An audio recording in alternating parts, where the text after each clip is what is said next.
Martio here. Welcome to this glorious day. It is so warm. Was out early this morning with Rocky because it's going to get up to, they reckon, about 25 here today. So it's definitely shorts weather.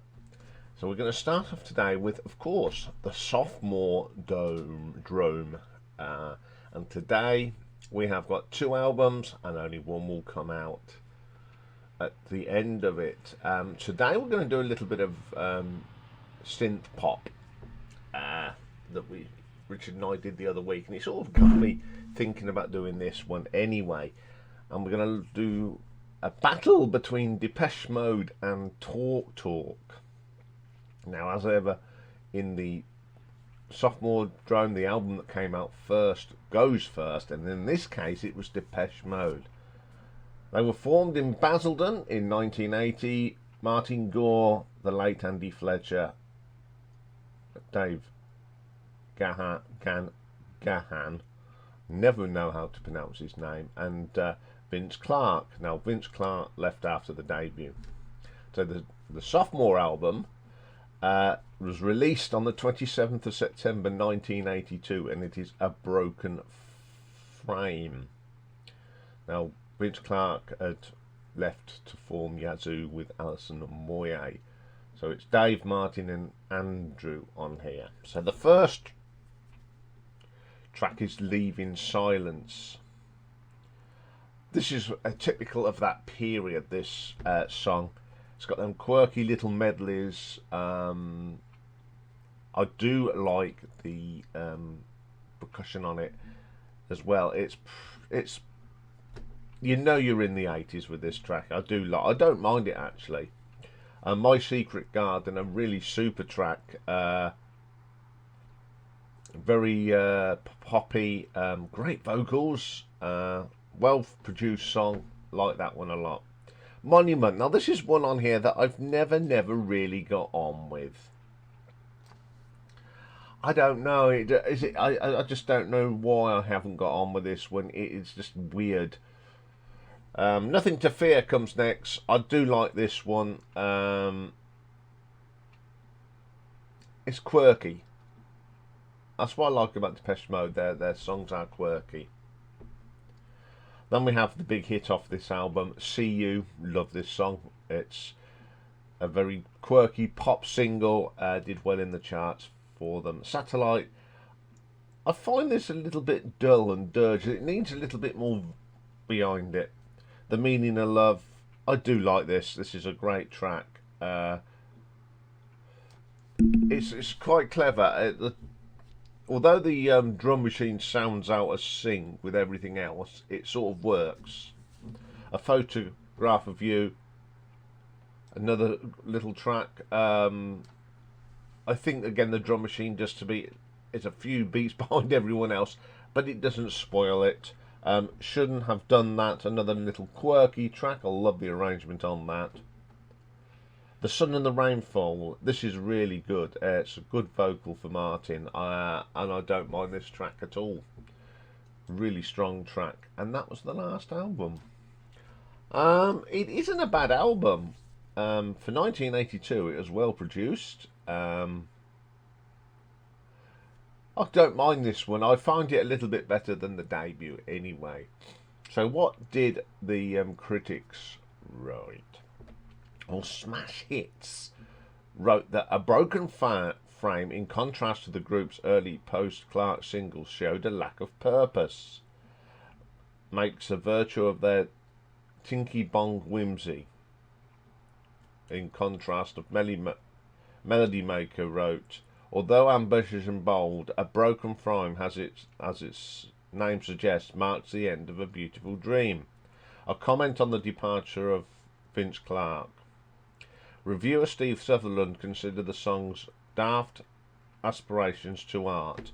The album's musical and thematic licenses sounding like puerile infatuations papering over anonymity. Yeah, they weren't very thing on it. So what did the reviewers give it? Well, AllMusic gave it 3 out of 5 stars. The Austin Chronicle gave it 2 out of 5 stars. The Philadelphia Inquirer gave it 3. So Americans didn't quite get it. The Pop Matters gave it a 6 out of 10. Q gave it 3 out of 5. Record Mirror gave it a 3 out of 5. The Rolling Stone Album Guide gave it a 3. Smash Hits liked it and could give it an 8 out of 10. The Spin Alternative Record Guide gave it a 4 out of 10. Uncut gave it a 2. How did it do with the fans though? Well, the most important thing that it got, it was number 1 in the album charts on the Independent in the UK and number 8 in the actual album charts. The Americans didn't get it. They never got New Wave, really. They got to 177. They were still wrapped up in soul and that sort of thing. Sweden, it got to 22. Certifications, it did go gold in the UK. So let's have a look at the nuts and bolts of this one. So, song quality. First album without Vince Clarke, and you can tell he was the creative sort of gel of that. You know, they would get better. I'm not saying, but at this stage they were still. It was a new journey for them. So I'm going to give that a 3 out of 5. Production. Can't fault the production on here. It's a well polished 80s synth pop album, and it sounds really good, and you listen to it today and it doesn't sound that dated either. So I'm going to give that a 4 out of 5. Reception. The Americans, I don't know, the Americans never really got this sort of music. I don't know why, but it was huge in Europe and over here.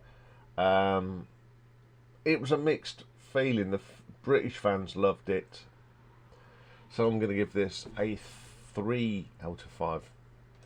Cover design. I like this cover. My only criticism is that I think A Broken Frame should have been in a more bolder colour, and Depeche Mode should have been bigger. But the actual peak about someone scything wheat in a field, that sky is great. It's just the actual font and the letters that needed sorting out. But on the whole, I love this cover, and I'm going to give it a 5 out of 5. I think it's a wonderful cover. So for Depeche's Mode, A Broken Frame gives us a grand total of 15 out of 20. So our next contender, a Talk Talk. Now Talk Talk have been a big thing on this channel over the last few months. Now Talk Talk were formed in 1981, led by the late Mark Hollis, Lee Harris and Paul Webb. Their second album, which is this one, came out in 1984, so 3 years after the Depeche Mode, and it's My Life. So you've got Mark Hollis, lead vocals, backing vocals and acoustic guitar, Paul Webb, the fretless bass and backing vocals, Lee Harris, electronic drums, and Tim Freeze-Green does some synthesizer and programming for them. So the first track on here is Dum Dum Girl. Now this is a track that I'm not keen on this version, but the version they did on the Live at Montreux is fantastic. But you cannot dislike this, but I do prefer the live version of it. Such a shame, very generic synthetic pop for the time, and it really worked. Personally, it wasn't, I don't like it, but looking in the context, it is quite a poppy thing, and for that time. Then we have Reenie, a good track. It's very sort of ultravoxy, early ultravox. Great vocals from Mark Hollis. I loved his vocals, and I think he more benefited as they changed their direction after this album. It's My Life, classic. Big hit for them, a single, good track. But my favourite track on here, and it's still one of my favourite tracks by this band, and it's Tomorrow Started. Very deep cut. This showed what they really was going to do as from after this album. It's got that sort of fusion sort of thing coming in already this early. The last time, one of those quirky little pop songs of the time. It's nothing wrong with that if you like that sort of thing. Call in the Night Boy. I do like the quirky keyboards in this. They really are bright. Does Caroline Know? Another good track. Again, this is one of the crossover tracks. It's starting to go into what they were going to do. Interesting track. I do like it. Then we get It's You. It's not a bad track to end the album with. I love some of the keyboard swirls on here. It's a great vocal for Mark. Exceptional sound as well.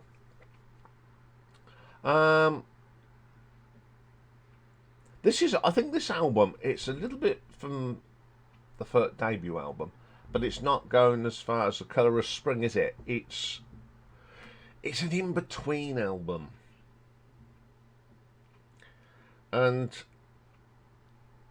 they were sort of starting to experiment what they wanted to do. Some of it worked, some of it didn't, but you could see what was coming. When you listen to this and then listen to The Colour of Spring, you notice, oh yeah, this is the album that they sort of decided, well, we don't want to be a pop band anymore. We want to be a bit more, taken a bit more serious. And that's why I think this is an in-between album. It's got some great tracks on it, I must admit, and they do sound better live when they sort of rearrange them a little bit. So what did the critiques find? Well, there's not much written about it, actually, believe it or not. So It's My Life was a top 5 Hill album in several European countries, thanks to the big international success of the singles such as Shame and It's My Life. The album stayed around in Netherlands. It was 64 weeks on the chart between 84 and 86. And in 2000, it was voted number 872 in Colin Larkin's all-time top 1,000 albums. And it was re-released in 21 as a limited edition on a purple vinyl. So they have got review scores. So AllMusic gave it a 4 out of 5. Encyclopedia of Popular Music gave it a 3 out of 5. Mojo gave it a 2. Q a 3 out of 5. Uncut 8 out of 10. So as I said, it did quite well on the thing. It only got to number 40. It got to number 42 in America, which is pretty good. And it did get certifications, but not in the UK. It got gold in France, gold in Germany, and platinum in Netherlands. But it was on the chart for over 2 years. So let's have a look at the nuts and bolts. Song quality. There's some very good songs on here. Anything these guys did, writing, they always wrote quality songs. And although there was a lot of experimentation on here, it was there, and they are very good. So I'm going to give that a 4 out of 10. Production.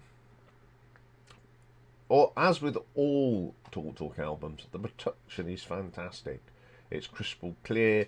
They're not even their drum machines on the early ones are not tinny. They've got a lot of bass in there. So I'm going to give that a 4. Reception. Although it didn't do as well in the UK, but it was very popular on the continent, and even the Americans liked it. So I'm going to give that a 4 out of 5. Cover design. I think this is a lovely cover. It's dreamy. The colours are right. I like that they've put Talk out of the picture and it's at the top. It could have been a little bit bigger, but it is a wonderful cover. Like most of their covers, they are absolutely wonderful. So I'm going to give that a 5 out of 5. So for It's My Life by Talk Talk gives us a total of 17 out of 20. Now this is the tough bit. Do I go with how I scored it, or do I go with how I interpret the albums? I think that both albums are transition albums. Depeche Mode is, they had that real successful debut album, Vince Clarke and the poppiness, and then Vince left, and these three had to sort of reorganise themselves, and it took them a couple of albums to really get going as a trio. Talk Talk, they had a big poppy album, and then they had It's My Life, and they I think they wanted to change their direction, and this is where it all started really. And this album's got more of a mixture of poppy and into what you'd get on The Colour of Spring. So out of the two albums, I mean, when I ranked them, they were both quite low down, but out of the two, I prefer the Talk Talk album. I think there's more potential. They'd sort of knew what they were doing. On that Depeche Mode album, they didn't quite know what they were doing yet. They'd lost Vince Clarke and they were regrouping, and they did regroup, and they came back really strong, and they got better and better as time went on. So today's winner is Talk Talk, It's My Life.